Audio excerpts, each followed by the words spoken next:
فرض على الابن شكر الوالدين وأنت الوالد البر يا أستاذ منصور.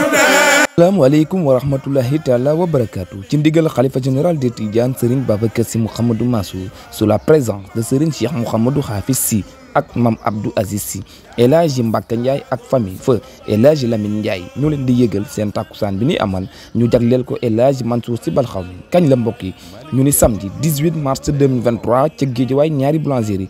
Programme bi ku koy amal ñu ni oustaz Sidi Ahmed Mbaye, wàllum way ñu ni Sambou ak groupe bam. Invité d'honneur Serigne Ibrahima Aïdara Atidjani, oustaz Pape Makumba Anne, Abdou Aziz Mbaye.